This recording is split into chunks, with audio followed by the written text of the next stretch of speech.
The rain on Solace 4 did not fall like rain on Earth.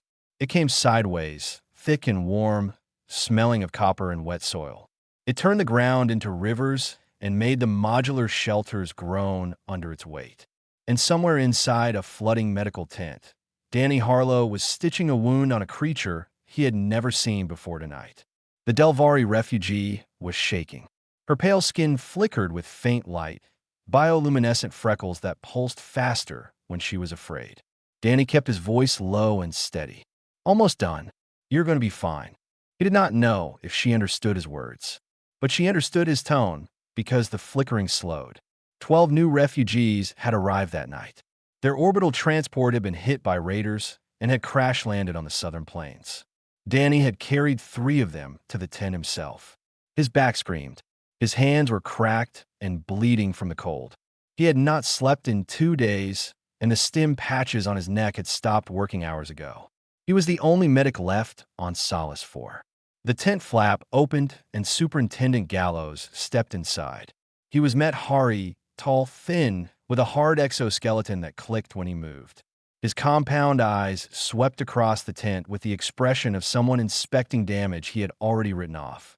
"Warden Harlow," Gallows said, "the Galactic Union has downgraded this colony from protected settlement to monitored zone.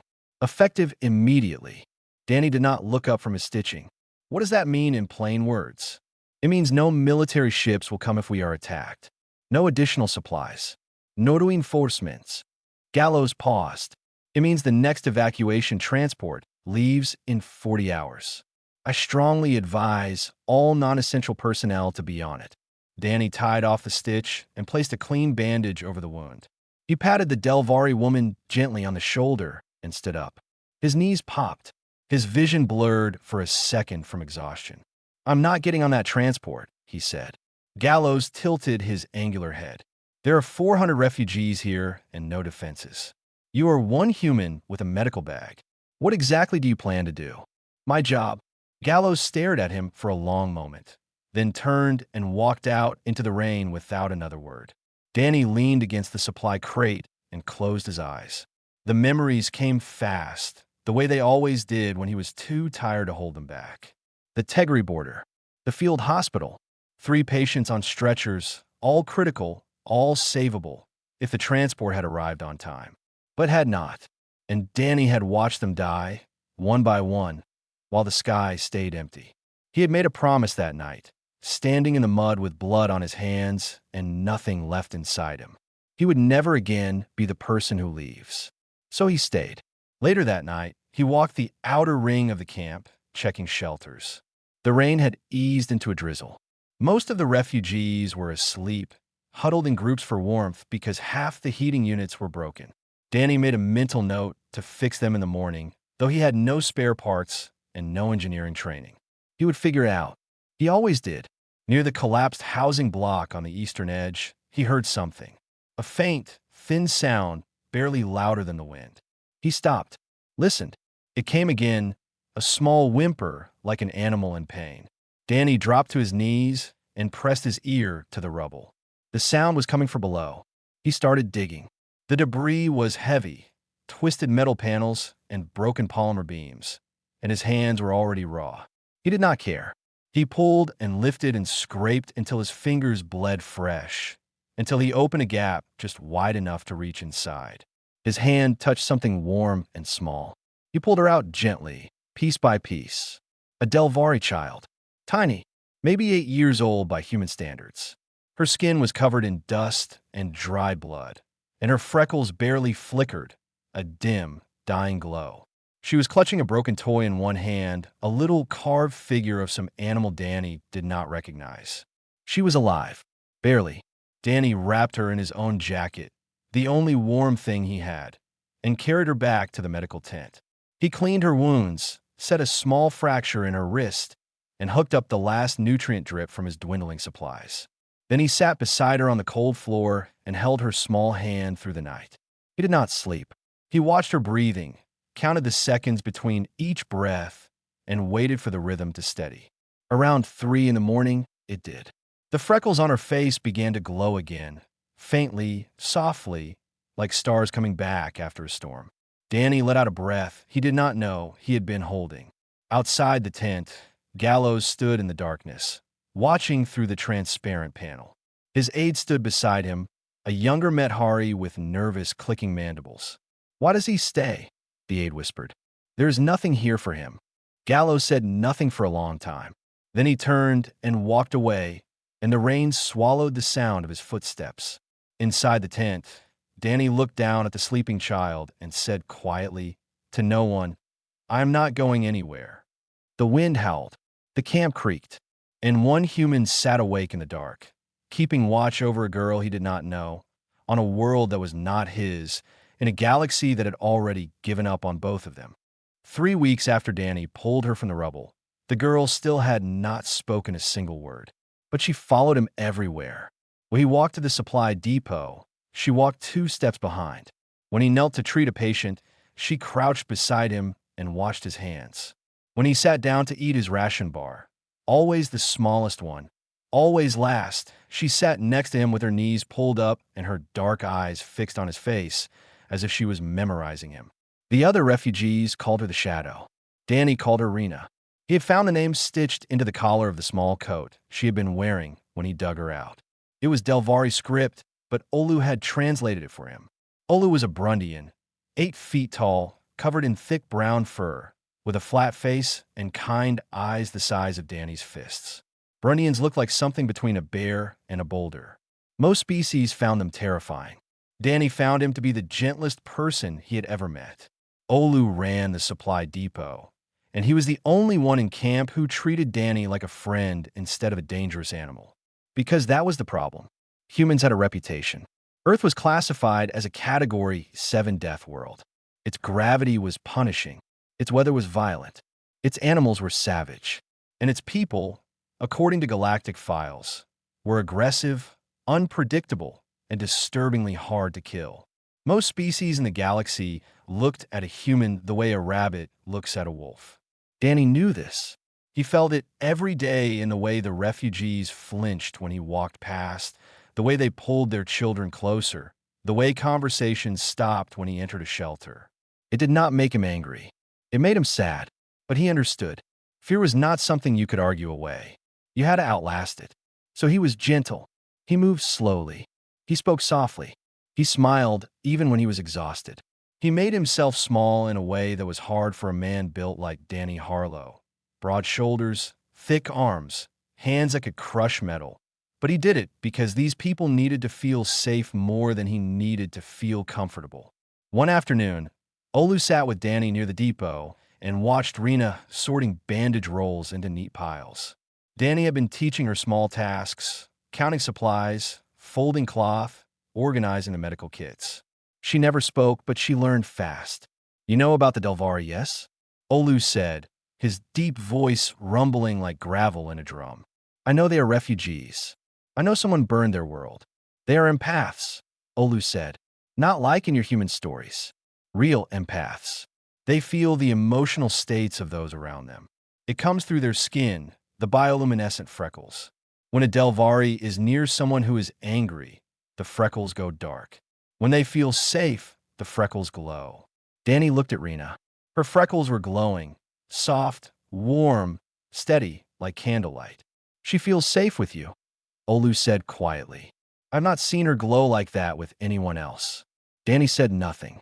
He looked at the little girl sorting bandages with careful hands, and something old and broken inside his chest shifted. Not healed, not yet, but moved. That evening, his communicator beeped with an encrypted signal. Danny stepped away from the camp and opened the channel. The voice on the other end was sharp and familiar. "Danny, it is Preet. Commander Preet Nanda, his former commanding officer. The only person from his military days who still checked on him. Preet, this is not a social call, is it? No. Listen carefully. Scourge Fleet scouts have been detected in the Ven corridor 2 systems from you. The Hollow King's armada is moving toward the frontier. Solace 4 is in their projected path." Danny's stomach dropped. "How long? Weeks? Maybe less. Danny, you need to get those people out of there. There's no transport." The Union pulled everything. A long silence. Then Preet said, "I will do what I can from here. but I cannot promise anything. You know how it is. I know. He closed the channel and stood alone in the dark for a while, listening to the wind move across the grasslands. Then he walked back to camp and started working. He told no one about the message. Instead, he began reinforcing the camp perimeter, quietly, at night, using scrap metal and broken vehicle parts. He rigged fuel cells along the outer fence line. He mapped the cave systems in the eastern hills. He built a plan with nothing but junk, sweat, and the kind of stubborn focus that only a human can hold when the people behind him cannot run. Ola noticed within days. The big Brundian found Danny at 2 in the morning, dragging a sheet of hull plating across the mud. "You are preparing for something," Olu said. It was not a question. Danny told him the truth. All of it. Olu was silent for a long time. His massive hands trembled. Brundians were pacifists. Violence was against everything they believed. But finally, Olu picked up the other end of the hull plate and helped Danny carry it to the fence line. "I will not fight," Olu said, "but I will stand beside you." "That is enough," Danny said. Later that night, Rena found Danny sitting outside the medical tent, staring at the sky. She tugged his sleeve and pointed upward at the stars. They were bright and endless, scattered across the black like spilled light. Danny knelt beside her. "Yeah," he said softly, "they're beautiful, and nobody is taking them from you." Rena's freckles glowed brighter than he had ever seen them. The probe ship came on a Tuesday. Danny knew it was Tuesday because he still kept an Earth calendar in his head, even though it meant nothing out here. Old habits, the kind that keep a man anchored when everything else is drifting. It dropped out of orbit without warning, a sleek, dark shape that cut through the clouds like a blade and hovered above the colony for 6 minutes. 6 minutes of silence. 6 minutes of every soul in the camp staring up at the sky and knowing, in the deepest part of their bones, that something terrible had found them. Then the panic started. The Delvari refugees screamed first. Those who had survived Scourge raids before recognized the ship's silhouette, and the sound that came out of them was not a scream of surprise. It was a scream of memory. They ran in every direction, into the grasslands, into shelters, into each other. Mothers grabbed children. Elderly collapsed in the mud. A group of young Delvari males tried to climb the eastern hills on foot and fell on the wet rock. Gallows shouted orders through the camp speaker system, but his voice cracked, and the words came out in Met-Hari instead of Galactic Common, and no one listened. Danny did not scream. Danny did not run. Danny stood in the middle of the camp with rain dripping off his jaw and watched the probe ship settle into a landing pattern on the southern plain, about 2 kilometers out. Then he turned around and went to work. He grabbed Olu first. "Get every child into the central shelters. Now, stack them tight. No one outside." Olu moved without hesitation. 8 feet of Brundian muscle thundering through the camp, scooping up children 2 at a time, his deep voice booming commands that cut through the noise like a drum. Danny found Gallows next. The superintendent was standing in the command module, frozen, his compound eyes cycling through colors Danny had never seen before. Fear. Danny had never seen a Met-Hari afraid. "Gallows, I need the camp's old communication array powered up. Can you do that?" Gallows blinked. "It has been offline for months. The power cells are... Can you do it?" Something in Danny's voice, calm, flat, and absolutely certain, broke through the superintendent's paralysis. Gallows nodded and began working. Danny moved through the camp like a man who had done this before because he had. Not here, not on this world, but in the mud and fire of the Tegri border, where he had learned that panic kills faster than bullets. He organized the refugees into groups. He assigned shelter locations. He set up a triage point near the medical tent. He pulled 3 Delvari volunteers, young, scared, but willing, and gave them each a specific job. "Watch this corridor. Signal if you see movement. Do not be brave. Just be eyes." Then he walked to the perimeter. The probe ship had deployed a raiding party. 6 soldiers. They were armored in black composite plate, carrying pulse rifles, and moving in a standard sweep formation across the grassland toward the camp. They were not rushing. They did not need to. A colony like this, no walls, no weapons, no military, was not a fight. It was a harvest. Danny stood at the fence line with a medical stun tool in one hand and a flare gun in the other. Beside him stood Olu, unarmed, trembling but present. Behind them, 387 refugees held their breath. The lead raider stopped 50 meters out. His visor scanned the camp. Then it locked onto Danny. A beat of silence. Danny raised the flare gun and fired. The flare hit the lead raider's visor dead center. Not enough to damage the armor, but enough to blind the optical sensors for 3 critical seconds. In those seconds, Danny triggered the fuel cell charges he had rigged along the perimeter over the past 2 weeks. The explosions were not large. They were not meant to kill. They were meant to be loud, bright, and terrifying. Walls of fire and noise erupting along the fence line in a rolling chain that lit up the grassland like a sunrise. Debris flew. Smoke billowed. The ground shook. The raiders dropped into defensive positions, visors flaring, weapons sweeping for targets. But there were no targets. Just fire, smoke, and one human standing in the middle of it all, silhouetted against the flames, not moving. The lead raider hesitated. His squad hesitated. And in that hesitation, Danny saw exactly what he needed: doubt. These were scouts, not an army. They were here to test, not to conquer. And what they found was not what they expected. They pulled back, slowly at first, then faster, retreating across the grassland to their ship. The probe ship lifted off and broke atmosphere within minutes. The camp was silent except for the crackling of dying fires and the sound of Danny's own breathing, ragged and too fast. His hands were shaking. The stun tool slipped from his fingers and landed in the mud. Gallows appeared beside him. The superintendent's exoskeleton was still clicking with residual fear. "You could have died," he said. Danny picked up the stun tool and wiped it on his pants. "Everyone here could have died. That is the difference between us. I am used to that feeling." Gallows had no answer for that. That night, the camp was quiet. Danny sat in the medical tent, rewrapping the burns on his palms from the fuel cell triggers. Rena appeared in the doorway. She walked to him slowly, climbed onto the cot beside him, and looked up at his face. Then she spoke. One word. The first word she had said since Danny found her in the rubble. "Safe." Danny closed his eyes. His throat tightened. He put his arm around her and held her close. "Yeah," he whispered. "You are."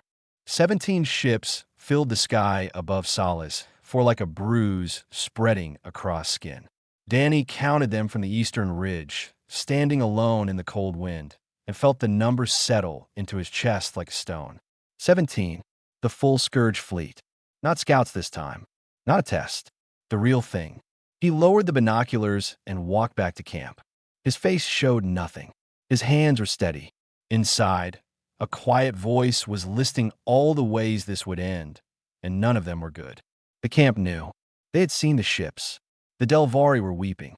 The Brundian families had gathered their young into a tight circle, fur pressed against fur, eyes closed. Gallows stood in the command module staring at a blank communication screen, waiting for a response from the Union that would never come. Danny gathered everyone who could listen.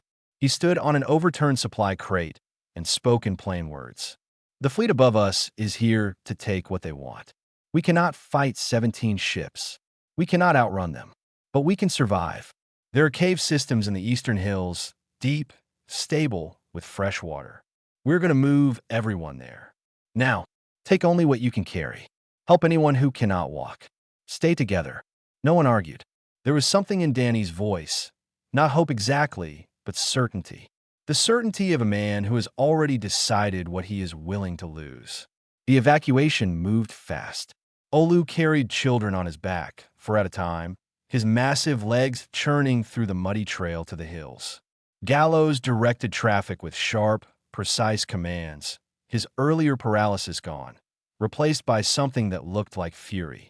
The Delvari volunteers Danny had trained during the first raid now moved through the crowd like shepherds, guiding the frightened and the slow. Rena walked beside Danny. She held his hand and did not let go.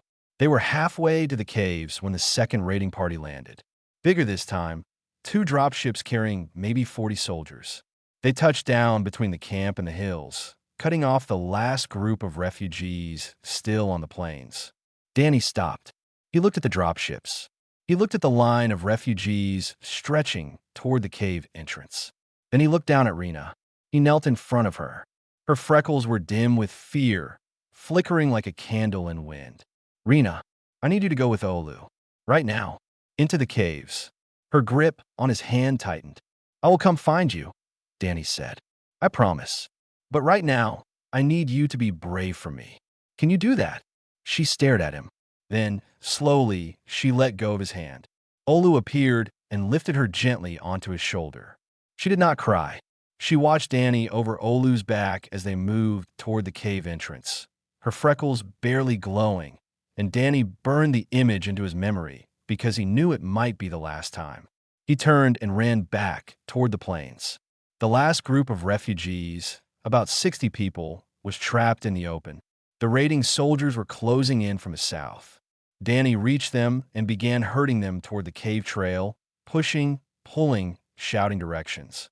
A plasma bolt hissed past his head and hit the ground, turning mud into glass. He kept moving. He got them to the trail. He pushed them toward the cave mouth. Then he turned and faced the approaching soldiers alone. There was a demolition charge rigged at the cave entrance, something Danny had placed 3 days ago, just in case. He waited until the last refugee was inside. Then he triggered it. The blast collapsed the tunnel entrance. Rock and dust rained down, sealing the passage. The refugees were safe inside, and Danny was sealed outside. A plasma bolt caught him in the left shoulder. The pain was instant and enormous, a white-hot line that burned through his jacket, through skin, through muscle. He stumbled, but did not fall. Blood ran down his arm and dripped from his fingers. From inside the cave, muffled by tons of rock, he heard Rena scream his name. One word, Danny. It was the second word she had ever spoken. He pressed his good hand against the sealed rock for 1 second. Then he turned around. The raiding soldiers were 40 meters away, weapons raised, advancing in formation. Behind Danny was a wall of stone. There was nowhere to go. So Danny did the last thing any of them expected. He walked toward them, not running, not charging, walking, slowly, with his hands raised, not empty, but holding his medical kit. The same kit he had carried since the Tegari border. The same kit that had failed to save 3 lives and had saved hundreds since. The lead soldier shouted a command. Danny did not understand the language, but he understood the tone. Stop. Surrender. D. He did not stop. He walked past the lead soldier, past the rifle pointed at his face, and knelt beside a raider lying on the ground. One of their own, injured in the tunnel blast, bleeding from a leg wound. Danny opened his kit and began treating the wound. The soldiers did not fire. They stood in a circle around a bleeding human who was saving the life of the man who had just tried to kill his people, and they did not know what to do. The camp's last camera drone hovered 50 meters above, still broadcasting on an open frequency. Its lens captured everything: the kneeling human, the lowered weapons, the blood soaking into alien soil. Then Danny's vision went white. His body tilted. The blood loss pulled him under, and he collapsed beside the soldier he had just saved, his medical kit still open, his hands still red. The raiders stood over him in silence. Not one of them raised a weapon. The footage reached the Galactic Union communication network at light speed, and it spread even faster. A shaky drone feed, low resolution, no sound, but the image was clear enough. A lone human, soaked in his own blood, kneeling on a battlefield to stitch the wounds of an enemy soldier. Weapons lowered around him. Then he collapses. Then silence. The first 1,000,000 views came within an hour. Within 6 hours, it had been shared across 400 systems. News outlets that had never mentioned Solace for suddenly could not stop talking about it. Commentators, politicians, military analysts, everyone had an opinion. But the image was louder than all of them. It did not need words. It did not need context. It was just a man choosing mercy when mercy made no sense. Deep inside the caves of Solace 4, no one knew any of this. Gallows had taken command of the refugees. He moved through the dark tunnels with a handheld light, counting heads, distributing the small amount of food they had carried in. His voice was steady now, sharper than Danny had ever heard it. The fear was still there. Gallows was no soldier, but something else had replaced the paralysis. Something that looked, if you tilted your head, like shame. Olu found Gallows near the water source, a shallow underground stream that tasted like minerals and stone. Any word from outside? Olu asked. The communication equipment is buried under the collapse. We are blind. Gallows paused. His mandibles clicked once, twice. He sealed us in. He stayed out there alone. Olu said nothing. He already knew. Why? Gallows asked. The word came out raw, stripped of his usual bureaucratic composure. I have studied humans. I have read the files. Aggressive. Territorial. Dangerous. Nothing in those files explains what that man did. Olu sat down beside him, his massive frame barely fitting in the tunnel. The files are wrong, he said simply. Humans are not what the files say. They are what Danny is. Gallows looked at him. One man does not define a species. No, Olu agreed. But one man can show you what a species is capable of. On the surface, Danny was alive. Barely. The Scourge Raiders had not killed him. They had carried him, carefully, awkwardly, as if handling something they did not understand, to their field camp and laid him on a supply crate. Their own medic, a thin creature with 4 arms and nervous eyes, had sealed the plasma wound on Danny's shoulder and hooked him to a fluid line. Danny drifted in and out of consciousness. When he was awake, he saw the Raiders watching him, not guarding him, watching, the way you watch something that does not fit into any category, you know. These were not the Hollow King's elite. They were conscripts, low-ranking soldiers from conquered worlds, pressed into service, fighting because the alternative was worse. They had been told that frontier colonies were easy targets. They had not been told that a human would kneel in the dirt and save one of their own with his bare hands. The soldier Danny had treated was sitting up now, his leg bandaged, staring at the human who had fixed him. He said something in his own language that Danny did not understand. But the tone was clear. It was gratitude and confusion, and something deeper than both.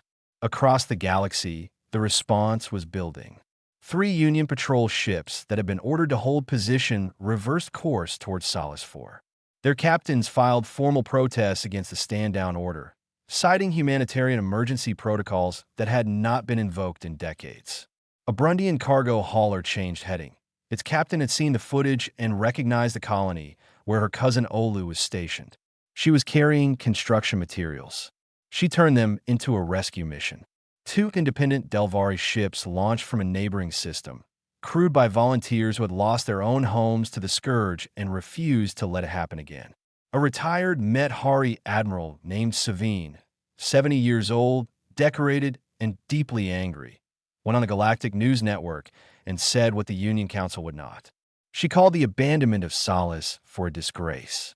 She pledged her personal fleet, 3 aging warships with outdated weapons, and said she would rather die with honor than live with cowardice. And on Earth, Commander Preet Nanda sat in a military briefing room and watched the footage for the 9th time. Then she stood up, walked into her commanding general's office, and did something she had never done in 20 years of service. She demanded. The emergency authorization for a fast response medical frigate was approved within the hour. The Scourge fleet saw all of this. The Hollow King, wherever he was, calculated. Solace 4 was a worthless colony. No resources, no strategic value, nothing but refugees and mud. But now it was a symbol, and symbols were dangerous. The cost of taking this world had just become higher than its value. The withdrawal order came quietly. No announcement, no explanation. 17 ships simply turned and left the system, one by one, like shadows pulling back from a light they did not want to touch. In the caves beneath the eastern hills, Rena sat with her back against the stone wall. She had not moved in hours. Her freckles were dim, almost dark, and her eyes were closed. Olu sat beside her, keeping watch, saying nothing. Then, slowly, Rena's freckles began to glow. Not the faint, scared flicker of the past days. A strong, steady light. Warm, certain. She opened her eyes and pressed her small hand flat against the cave wall. He is alive, she whispered. I can feel it. Ola looked at her. Then he closed his eyes and let out a breath, that shook his entire body. Outside, somewhere on the surface of Solace 4, a human was breathing, and the galaxy was watching. Danny woke to the sound of clean air. Not recycled, not filtered through a broken vent, not thick with mud and copper. Clean. The kind of air that only comes from a proper medical ship with proper systems and proper people who know what they are doing. He was lying in a real bed. White sheets, soft pillow. A heart monitor beeped beside him in a steady rhythm that felt almost insulting in its calmness, as if the universe had not nearly ended 3 days ago. His left arm was wrapped in fresh bandages from shoulder to wrist. He could feel the dull ache of healing tissue underneath, deep, slow, itching. His body was exhausted in the way that only comes after a long fall, when every cell finally admits how close it came to quitting. He turned his head. Commander Preet Nanda was sitting in a chair beside him, her uniform creased, her hair pulled back, her eyes red from lack of sleep. "You look terrible," Danny said. His voice came out like sandpaper. "You should see yourself," Preet replied. She leaned forward and rested her elbows on her knees. "You have been out for 3 days. The medical frigate picked you up from the Scourge field camp. The raiders did not resist. They actually helped carry you to the shuttle." Danny blinked. "They helped. Apparently the soldier you treated refused to let anyone touch you. He stood guard over your body until our team arrived." Preet shook her head. "Danny, do you know what happened after you collapsed?" "No." She told him. The footage, the viral broadcast, the patrol ships, the Brundian hauler, the Delvari volunteers, Admiral Savine on Galactic News, calling the Union a disgrace, the Hollow King's withdrawal, the entire galaxy turning its eyes to a colony that no one had cared about a week ago, because one man had knelt in the dirt and chosen mercy over survival. Danny listened in silence. When she finished, he stared at the ceiling. "I did not do it for a camera," he said. "I know," Preet said. "That is why it worked." She handed him a data pad. "One more thing. The Union Council held an emergency session yesterday. Under public pressure, and I mean enormous pressure, Danny, they have reclassified Solace 4 as a protected core settlement. Full military defense. Full funding. Permanent status." Danny read the document. The words blurred. He set the pad down. "Where is Rena?" he asked. Preet smiled for the first time. "I will get her." The door opened 2 minutes later, and Rena walked in. She was clean. Her hair was brushed. Someone had given her new clothes, a small Delvari tunic in soft blue. Her freckles were glowing so brightly that the light cast faint patterns on the walls. She saw Danny and stopped. For a moment, she just stood there, her dark eyes wide, her small body trembling. Then she ran. She climbed onto the bed with the careful clumsiness of a child who knows the person she loves is hurt, but cannot stop herself from getting close. She tucked herself against his right side, avoiding the bandaged arm, and pressed her forehead against his chest. Her freckles blazed. The entire room filled with warm, golden light. Not the faint glow Danny had seen before, not the scared flicker of the caves. This was something else, something ancient. The medical staff stepped back. Preet stood up from her chair. Olu appeared in the doorway, filling the entire frame, and his eyes went wide. "What is she doing?" Danny whispered. Olu's voice was thick. "It is the binding. Among the Delvari, it is the most sacred thing a person can offer. It is a voluntary emotional bond, permanent, unbreakable. A Delvari only offers the binding to someone they choose as family. It cannot be forced. It cannot be faked. And it cannot be undone." Danny looked down at the small girl, glowing against his chest. Her eyes were closed. Her breathing was calm. Her freckles pulsed in rhythm with his heartbeat. Perfectly matched, perfectly synced, as if her body had decided that his heart was her heart now. "She chose you," Olu said quietly. "You are her father." Danny's chest cracked open. Not from pain, not from exhaustion, from something he had not felt in so long that he had forgotten its name. He wrapped his good arm around Rena and held her, and the tears came, not the quiet kind, not the controlled kind, but the kind that shake a man's entire body because they have been locked inside for years and the door is finally open. Preet stepped out of the room. Olu stayed in the doorway, crying silently, his massive frame shaking. Later that afternoon, Gallows visited. He stood at the foot of Danny's bed, stiff and formal as always, his exoskeleton gleaming under the medical lights. Rena was asleep in Danny's lap, still glowing faintly. "I have submitted a formal petition to the Galactic Union," Gallows said. "I have proposed the creation of a new classification for human volunteers serving in frontier zones. A special status with full legal protections and recognition." He paused. "I propose calling it the Harlow Protocol." Danny laughed. It hurt his shoulder. "That sounds like paperwork." Gallows looked at him, and for the first time in the months Danny had known him, the superintendent smiled. It was small and awkward, and his mandibles did not quite know how to do it. But it was real. "It is," Gallows said. "A great deal of paperwork. You will hate it." "Probably," Danny said. That evening, Danny sat on a bench outside the medical building. Rena was asleep in his lap, curled up tight, her glow soft and steady like a nightlight. Olu sat beside him, silent, solid, present. The sun set over the grasslands of Solace, painted the sky in colors Danny had no names for. Not Earth colors. Not any color he had seen before. Something new. In orbit, ships were arriving. Supply haulers. Construction vessels. Families relocating. The colony that the galaxy had abandoned was now the colony the galaxy could not stop talking about. It would survive. It would grow.